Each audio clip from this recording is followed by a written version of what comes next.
And one thing to bear in mind, first-time starting pitchers this year, if you've been following them, you've been doing pretty well. They have an advantage over hitters the first time around, and it's been showing up. To me, it shows up every year, but it's been to a greater extent this season than in some other years. First-time starters are doing extremely well this year. Are you one to play first-time starters the first five so they don't have to go through the inning a third time, or it doesn't matter? It depends. Through the lineup, excuse me. It depends on the bullpens. And in this case, do I want to limit myself to 5 innings with the Atlanta bullpen involved? Not really. If things go badly over the first 5 innings, I still want to have a chance, and I will against that Braves bullpen. Cubs, by the way, speaking of bullpens, Craig Kimbrell going to pitch tonight on the farm, and that should be it. He should be ready to be recalled probably for the next game, maybe tomorrow or the next day. Let's go to the Rays and Twins, and we mentioned this earlier. Oh, I didn't realize how late we were. I got to step it up here. Blake Snell against Kyle Gibson. So I don't know what to make of Snell. His last 2 starts have been disastrous. You would think a high-end pitcher like Snell gets it back together tonight. Home road again, on the road, a 5.4 ERA, and Gibson at home, a 1.02 whip for the Twins. But you look at the Twins, I mean, they keep winning 2, losing 2. They've been in that rhythm the last 8 or 10 games. And the A's and Cardinals with Chris Bassett on the mound against Jack Flaherty. And this was almost an immediate no play for me because I couldn't find a first 5 side that I liked at the price. And I have no idea what to make of either of these bullpens right now. Blake Trinan on the DL or the IL for the Oakland A's. And now Jordan Hicks with the torn UCL, which means Tommy John surgery, for the Cardinals. So you've got 2 bullpens in flux here. And Bassett, his best game last time, had a no-hitter going in the 6th. Jack Flaherty is the epitome of home road dichotomy. 0.83 whip at home, 1.66 on the road, and his ERA is even a bigger difference than that. Let's bring in Jeff Sherman from Superbook USA at the Westgate and throughout the nation. Hi, Jeff. What's going on? Oh, how's it going, guys? Good. How was vacation? Nice. It was nice. Nice to get away and breathe some clean air out there in Utah for a little bit. Yeah, there you go. Well, I'm looking forward to mine. I will be heading in the opposite direction, heading out to Del Mar. But the air, I'll be breathing salt air, which is just fine with me. I love the ocean. So a big sign for the Golden Knights. And let's talk about the fact that while Bill Karlsson will be here for the next several years, Golden Knights winning on 2 counts.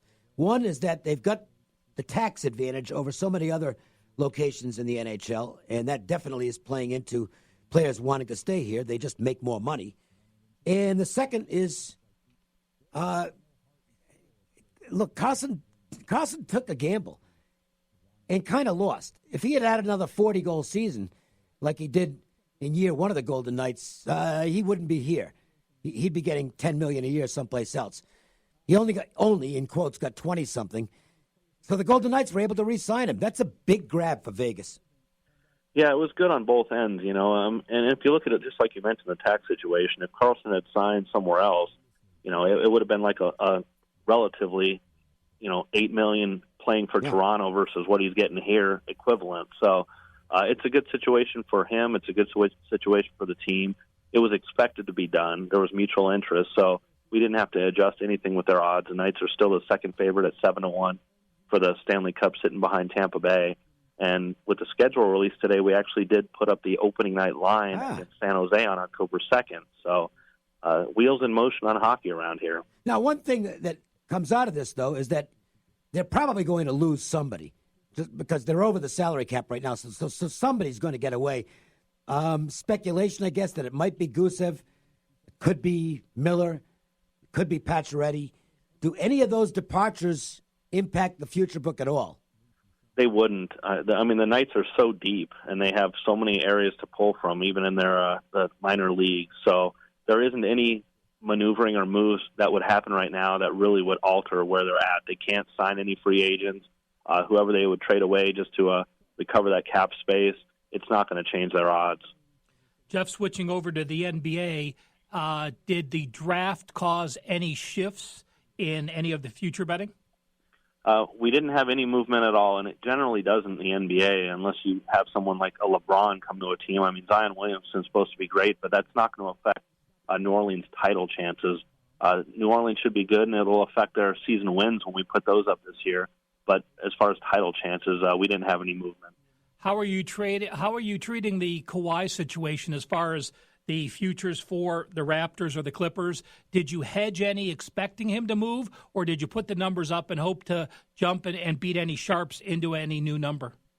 Well, when we posted these in early May, we opened the Clippers at 16-1, relatively low with the anticipation of the 2 max spots that they can have.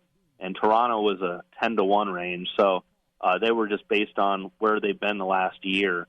Right now we're sitting at Toronto 8-1, the Clippers 7-0. We've taken some support on both teams. But it's really accounted for whichever place he goes to, you'll see a small adjustment down, and the one that he doesn't go to, there'll be a large adjustment up. And lastly, in the NBA, Kyrie, thought to go to the Knicks. Now maybe Brooklyn's in the mix. In your mind, do you already have him out of Boston as far as the future price is concerned? And how much would he tweak whichever team he goes to? Yeah, we expect him to leave Boston. That's why we bumped Boston up. We're expecting Irving and Horford both to leave. So Boston's all the way up to 25-1. And we're anticipating the Nets having some room to work with. We were throwing around near 100-1 to open them, but we started out at 30-1 just with the cap space that they had. We're sitting at 25-1. The problem is part of their plan, they want to get Durant and Irving, and if they do that, obviously Kevin Durant would be out this year. So even if they sign those two guys, I can afford to bump them up from the 25-1 they're at because they're not going to win the title just by adding Irving to the team. On the golf course, the Travelers is in the books. Chez Reavie winning for the first time in a long time. It was more than a decade between wins for Reavie. And I have to tell you, Jeff, I never really considered him, despite the fact he played so well at Pebble Beach, finishing third at the U.S. Open. I thought, boy, he's traveling coast to coast, no break in between. I did not expect him to play particularly well at the Travelers, so I certainly didn't get any money out of that. I lost for the week. I thought Kevin Streelman would have a good tournament. He did, but not enough to cash. And I was dead wrong on Charlie Hoffman, who just had an absolutely awful first round. Let's talk about Reavie for a second. Is this the kind of guy who, he's 12th now, and I believe in the FedEx standings. So does he start to get some respect now, or is this kind of looked upon as a fluke and his odds won't change much? They'll change a little bit. I added him to the Open Championship now that he's qualified for that based on his FedEx standing. I opened him at 125-1. We've seen some support. He's down to 100-1. The problem is, in relative terms, he's just not going to reach that group that the top guys are in that are 20-25-1 for the major championships. He's still going to be an outsider.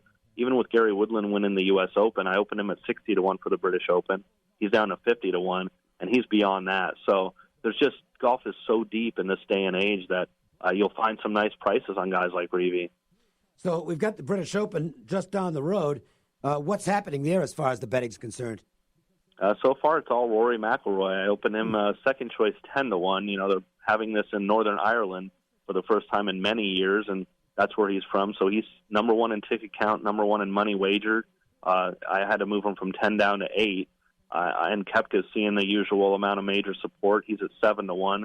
He's number 2 in money and number 3 in tickets. So it's really starting at the two guys that are in single digits and scattered throughout the rest of the pool after that. The Rocket Mortgage event is this weekend, and I guess you can call him the unofficial host of the tournament would be Ricky Fowler because he does all those commercials for them. So naturally, he's going to be a very popular choice, and I would think that this is one of the tournaments he's going to be excited for. Who's the favorite, and what's the rest of the field look like? There's not a lot of stars this week. No, we got a few at the top, though. Dustin Johnson, I opened him the 6-1 choice, and he's down to 11-2 after receiving some support. Then, as you mentioned, Ricky Fowler, second choice at 10-1. Hideki Matsuyama at 12. U.S. Open champion Gary Woodland at 14. And last week's winner, Chez Reavie, at 25. And then it just goes up from there. So somewhat diluted field. We're just a few weeks out from the British Open, so you'll see some players play sparsely, like Tiger. We're not expecting him to play until the Open Championship. So this could be a tune-up here, but, it's a new course. This is a new tournament on tour, so you don't have any history to go off. You just have to read in what you can for the course. It's a tight course, trees. You got to be accurate off the tee. Short game has to be sharp. So it's one of those type of tracks. Somebody like Hideki Matsuyama should do real well here, but it's a tough one to handicap when you're really just going off current form and then trying to read into the course this week. Although one thing we can say is that if you look back at at the last few tournaments, including the U.S. Open, it hasn't really been. They've been these kind of smaller courses, if you will. I guess you can take Pebble out of the mix as far as that goes, but they've been favoring players like Reeve and Kevin Na, who won a few weeks ago. Does this course fall into that category, or is it one where the guys who can hit the ball a long way might have a better chance to move to the top like they do in some events? Yeah, it's a little bit longer. It's a par 72, 7,300 yards, so it's not quite like we've seen at the U.S. Open where it might be 7,000 yards, something to that effect. But one guy that I have my eye on this week is Joaquin Niemann at 40-1. He fits this type of course about the game management and greens and regulations. So there's a nice price, and he's been playing well. He came off a good finish last week at the Travelers. Give me a little bit of WNBA and soccer info. Well, the WNBA, the Aces are in action tonight. They're hosting the Seattle Storm, and the Aces are a 6.5-point favorite after opening as 7.5. So some money on the dog there. And right now in our future book, the Aces are 5-2 co-choice with the Connecticut Sun and the Washington Mystics. So we've been seeing a lot of action as the season takes shape there. Soccer, we're just going through the Women's World Cup. We had 2 matches today, and the big one is on Friday, where we have the 2 tournament favorites, U.S. and France, are playing in a quarterfinal match. U.S. is -0.5 goal, plus 130. If you want to just bet the teams to advance, if it were to go to extra time and penalty kicks, U.S. is a $1.80 favorite to advance, France plus 150. Jeff, I know hanging out at the Superbook for a few of those Premier League games, it's incredible early in the morning. Does the volume for a USA game coming up this week, will it approach a Premier League type situation? Oh, it's well beyond Premier League, actually. We've had some matches in the World Cup that have rivaled some strong college football games. Wow. So yeah, the book is jumping with that, and especially for the U.S. matches, which we're seeing high volume on. So it's been a great response. The Better Than Ever Super Contest, and it really is better than ever for one simple reason. If you're a Nevada resident, I mean, it's great to go down and visit the book every week, but you can play online this year on the app, which is for Nevada residents and for those who with proxies here in Nevada, this is just an absolutely huge plus, and I think it guarantees you're going to break another record for entrance. Yeah, we're real excited about this. This will be the first year you can put your picks in on the app, and we opened up accepting entries earlier this year. We used to start July 1st, and we started a few months ago. We're already up to 592 for the main contest, 15 for the gold. So basically, we're ahead of any pace we ever had because of starting July 1st in the past. So things are shaping up well, and the response has been great so far. Well, let's talk about other things that are going on at the Superbook and how easy it is to sign up to get that app. Yeah, well, all you got to do is come down and check out the book, and we have all the games on throughout the day, and you can sign up for the app. It takes just a few minutes, and the one thing you want to do is you can look around the app. If you download it from the App Store, search Westgate Sportsbook, you don't even need an account to see what we have, the whole wagering menu. And as we go throughout the World Cup, the Women's World Cup, we'll be adding propositions for the U.S. matches, so we'll have those up tomorrow. And things along those lines. We got Summer League basketball starting next week. Yes. I'll have to get a future book up for that one once I see the rosters finalized. So there's never a time that it slows down. Hey, guys, if you're in town playing a World Series of Poker event, you haven't been in the Superbook, go there Friday at 11 a.m. for that USA-France match. You will be amazed how many people are there and the atmosphere at the Superbook for that type of an event. It's a blast. Yeah, it really is. It's just a fun place, that's for sure. And there's so many things other than, you can basically make it a night out with the guys, throw darts, whatever. It's a lot of fun. Yeah, we got some great restaurants. Edge Steakhouse is one of the best in town. So there's many amenities here that are worth checking out. There you go. Welcome back, Jeff. All right, thanks, guys. All right, Jeff Sherman. Follow him on Twitter at Golf Odds. Great information all the time. He's constantly updating odds on Twitter so you can get a look at what's happening with the future book. And, of course, you can do this on your own by downloading the app. Anybody can download the app no matter where you are. You can't bet on it until you open an account, but you can see what's on the menu at the Superbook at all times. We will take a break. We'll come back, Joe's Angle of the Day, and then something I think a lot of you are going to like, some college football system talk from Ralph Michaels. The Las Vegas Sports Line. When it comes to dependability in car batteries, no one beats Interstate Batteries. Interstate Batteries has been providing outrageously dependable starting power for over 65 years. With over 200,000 dealers nationwide, there's one near you. Just click on interstatebatteries.com. This is Dr. Mike Crivetti, founder of Crivetti Orthopedics and Sports Medicine, and we want to help you get your life back.